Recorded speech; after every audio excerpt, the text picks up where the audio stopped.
Good morning, Erwan. Good morning. It's great to be with you here in New York. It's your city.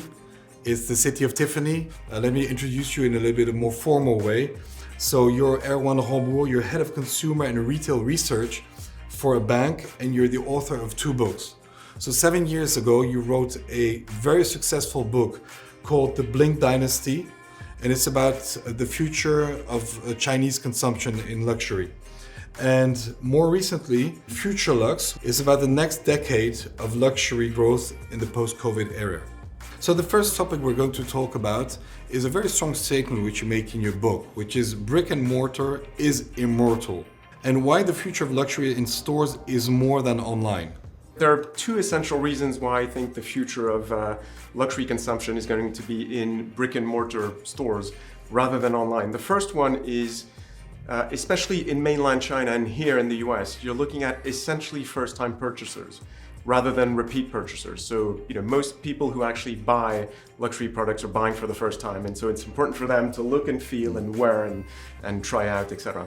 The second reason for me is looking at the price points. You are almost investing in a product. It's not an everyday consumption product. So in contrast to maybe sporting goods, brands like Nike, or in contrast to cosmetics, where a lot will happen online, I'm actually convinced that for luxury, the bulk of purchasing will still remain in physical stores. Now, oftentimes I try to compare and contrast, taking the example of Tiffany in luxury and taking the example of L'Occitane, another great brand in cosmetics. If you are knowledgeable, if you're used to using the shea butter hand cream at L'Occitane, it costs about $23, I think.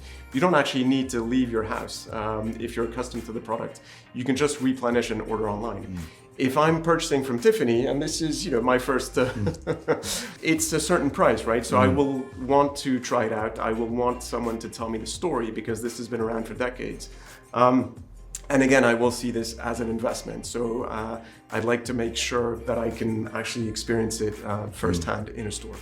So for luxury retail, does this mean moving away from a very transactional approach towards a more relational approach, towards creating more intimate moments?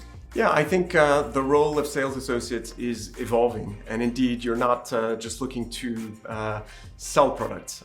Again, I was saying that luxury is essentially first-time purchasers, but it's important indeed to develop a relationship and to try to keep people a bit longer in the stores and to make them dream and make them want to come back eventually.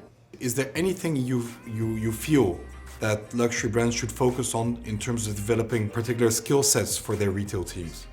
Yes, I mean, we've gone through a tough period of 2 years where bizarrely, even though we were separated physically, sales associates have found ways to have more intimate relationships. So I think flexibility, adaptability, the idea of taking initiatives, not thinking that every day is the same, but trying to, sometimes taking risks, sometimes going a bit out of your comfort zone. So I think that sort of trait of personality of, again, being adaptable, being flexible, adapting to a world which, honestly is changing very rapidly.